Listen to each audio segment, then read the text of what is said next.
మహాగణపతిం మనసా స్మరామి మహాగణపతిం మనసా స్మరామి.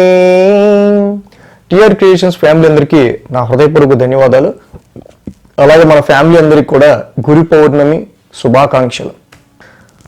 సో ఈ వారం మేజర్ ట్రాన్సిటల్ చేంజెస్ వస్తే 17వ తారీఖు నుంచి కూడా ఇక్కడ మనకి రవి యొక్క సంచారం మారుతూ ఉంది. గురువారం నుంచి కూడా రవి కర్కాటకంలోకి వస్తూ ఉన్నారు. గురు మూడవి కూడా కంప్లీట్ అయిపోతుంది ఈ వారం.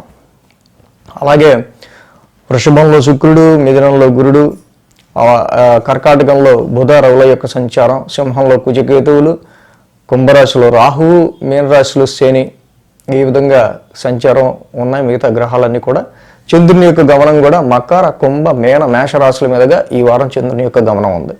ఈ యొక్క చంద్రుని యొక్క గమనం ఆధారంగా మిగతా గ్రహాల గ్రహస్థితి ఆధారంగా ద్వాదశ రాశుల వారికి ఈ వారం ఎలాంటి ఫలితాలు ఉండబోతున్నాయి అనేది చూద్దాం.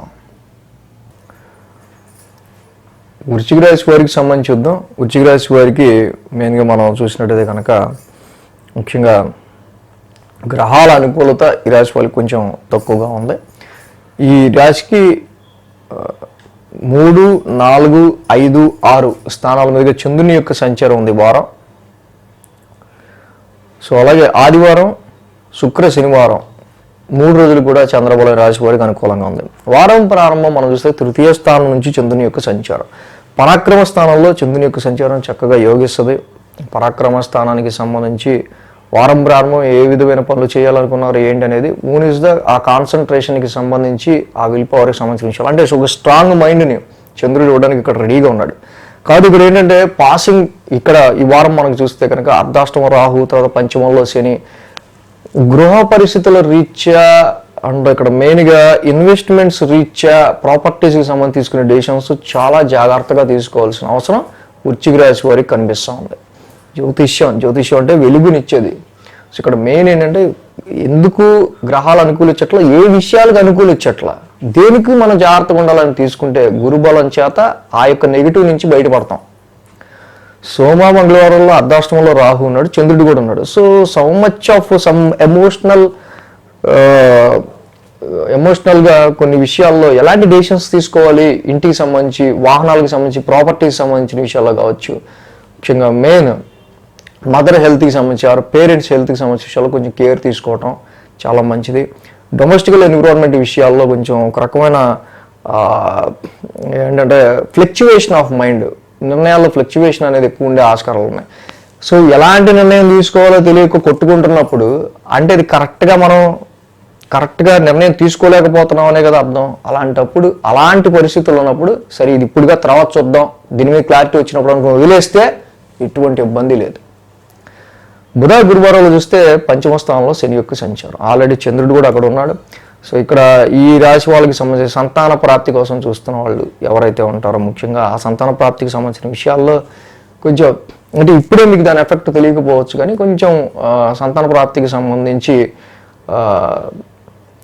అంటే ఏజ్ మనకి 30 ఏళ్ళు 32 ఏళ్ళు అయిపోతున్న వాళ్ళు ఇంకా డిలే చేసుకోకుండా సంతాన ప్రాప్తి గురించి, ఏజ్ ఎక్కువ ఉన్న వాళ్ళు మాత్రం అది డిలే చేసుకోకుండా ఉండడం అనేది మంచిది.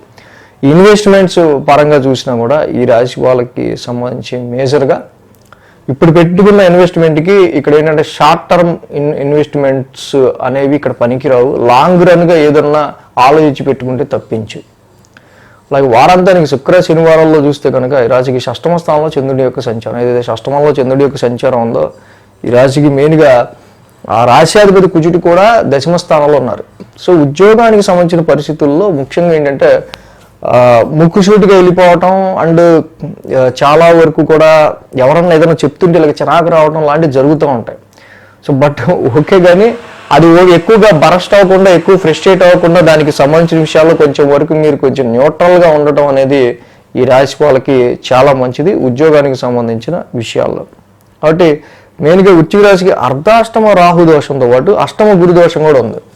సో ఈ అర్ధాష్టమ రాహు దోషంతో అష్టమ గురు దోషం ఎప్పుడైతే ఉందో స్థిరాస్తుల విషయంలో, ఫిక్స్డ్ అసెట్స్ విషయంలో, వాహనాల కొనుగోలు అమ్మకాలు, ముఖ్యంగా సెకండ్ హ్యాండ్ వాటి విషయంలో మోసపోయే ఆస్కారాలు ఎక్కువ ఉంటాయి. కాబట్టి ఈ విషయంలో వృశ్చిక రాశి వాళ్ళు చాలా వరకు కూడా ఆలోచించుకొని మోసపోకుండా చాలా వరకు నిర్ణయాలు తీసుకోవడం అనేది ఈ విషయాల్లో చాలా మంచిది. కాబట్టి అర్ధాష్టమ రాహుకి దుర్గామాత ఆరాధన చేసుకోవడం తప్పకుండా, అర్ధకాయ మహావీరం లాంటి మంత్రం చేసుకోవడం చాలా మంచిది.